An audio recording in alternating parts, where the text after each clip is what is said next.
Hello and welcome, my friends, to FF Lifestyle. We are going to be talking about in today's video my return to the Catholic Church and what caused that to happen, why my path went in this direction and not in another direction. And also, side note, you do have the wonderful sounds of storming rain in the background, which to some of you might be nice, others it might be annoying, but unfortunately I cannot change God's plan, if you will, to have it raining during this video. I posted recently a feed post on my Instagram and YouTube page about me returning back to the Catholic Church. I have now joined a parish as of a little bit over a month ago and have been routinely going to Mass. I went to confession once again, and I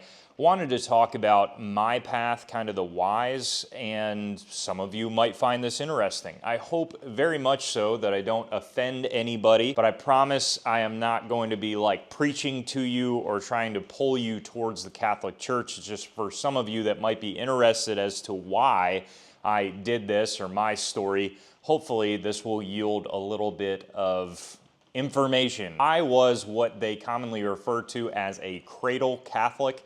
I was baptized as a Catholic as an infant, only a few months old, and I did go through my sacraments as I was in Catholic school, all throughout the elementary school years and in middle school years, and then everything kind of fell apart and I completely got out of the Catholic Church. In full disclosure, my priest at the time at my elementary school, when I was in maybe 5th grade, got arrested as a pedophile and got moved around to different dioceses. So I was caught up immediately in the middle of the molestation scandal of the Catholic Church. And although I personally was not affected by what that priest was doing, I, of course, knew the priest. My family was close with the priest, obviously, going to school and going to that parish. And I had many classes where he was involved in, and that destroyed me for quite a while with the Catholic Church. I really felt lost. I felt that this church that I trusted to be my faith in God, this individual that I trusted to teach me on the faith of God, had destroyed whatever faith that I had. I never truly lost a faith in Jesus Christ or God, but I felt lost in the direction of where to go with the church. And I lost all trust for the individual that was in the front of any church telling me what to do or what not to do. So I guess agnostic would be the proper term. I was for quite a while. In my later years, I started to pray the rosary again. That was something that I always felt drawn to no matter what. I did enjoy praying, but it was not any sort of daily thing or anything like that. And I did experiment with a few other Christian denomination churches, and although they were excellent churches, it didn't necessarily feel like home. I don't know if that was because of my upbringing or anything else.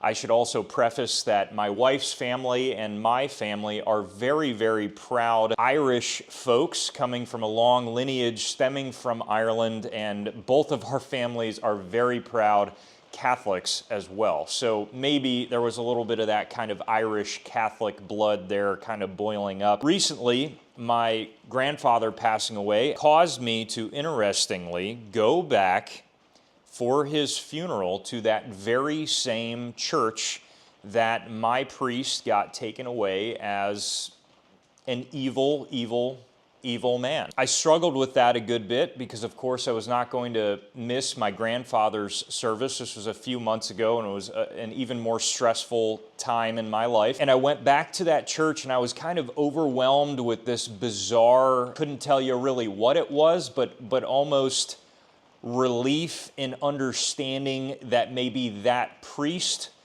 was part of a much more evil, greater scheme that was not down to the Catholic Church, but was maybe down to the evil forces of the world trying to push me away from Christ. I don't know if that was just my mind or what, but I left that church that day, and I looked at my wife and I said, I strangely feel like I need to go back to the Catholic Church. And then a few months went by. I didn't really do anything or engage on that. And then I slowly started to listen to Catholic Masses electronically and figure out what parish was in my area and see what that was. And then finally I set up an appointment with the priest at that parish, who's an incredible, incredible person. And I went and actually talked with him and finally had a confession, and then joined the parish and continued to go. I'm still going weekly now. I'm not at all trying to say that I am some scholar of religious theory. I just recently started reading the Bible again and studying the Bible again for the first time in,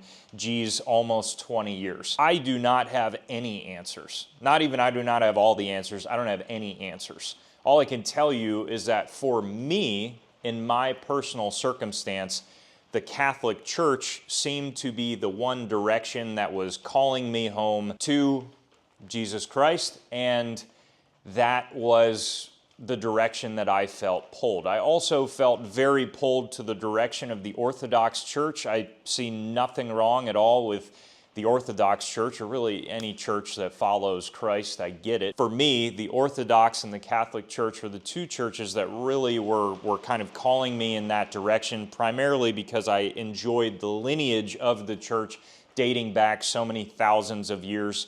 I'm not at all saying that either of those churches are infallible with things that man has done throughout time. But that was what was drawing me to those directions and not the Protestant direction. What I wanted to say in this video that I thought was interesting, my experience in the Catholic Church growing up in it, we're talking in the 90s, was a much different experience to the Catholic Church of today. The Catholic Church back then, I felt like I was brought up into a system and a situation where my family didn't even really know why they were doing what they were doing, because they were brought up in the Catholic school system in the Catholic Church. And I feel like it was just kind of handed down from a few generations of, we do this because we do this, and not really a descriptive thing of why we do this. It was just simply, you need to do this or you're going to get punished right now, right here, by a disciplinary nun or whatever else, and you can't really ask questions.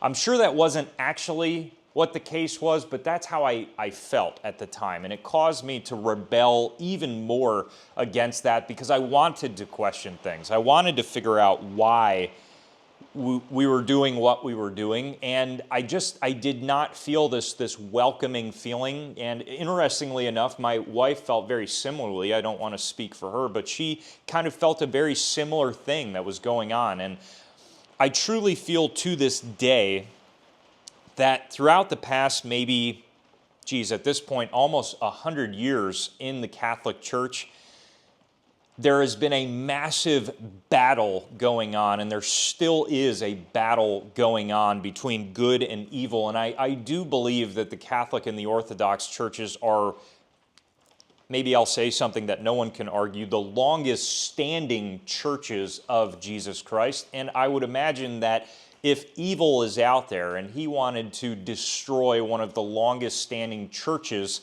of Christ, the best way to do it would be to get up inside that church and try to push people out with the issues that man has with sin. So make no mistake about it, I believe wholeheartedly that there is a great battle going on in those two churches that is very, very old and very, very evil.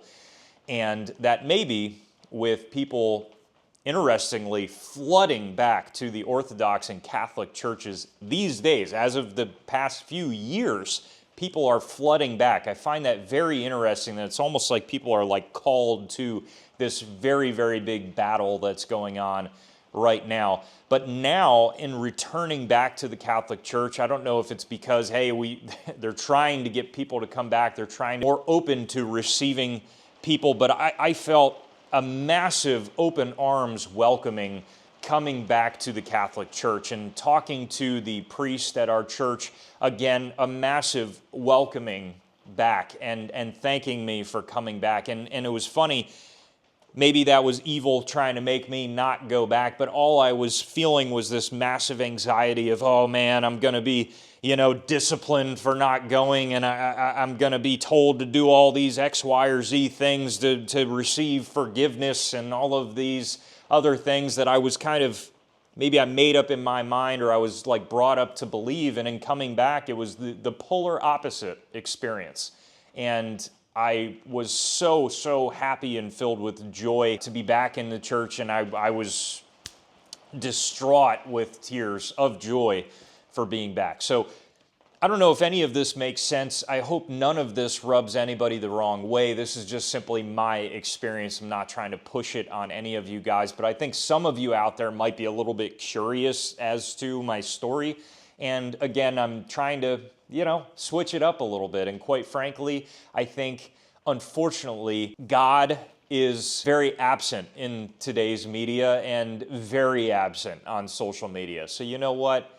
I'm going to push it out there in a video because I think it is a little bit important to talk about one of the best things that life has to offer. Thank you guys so much for watching. Stay tuned for more great videos coming soon.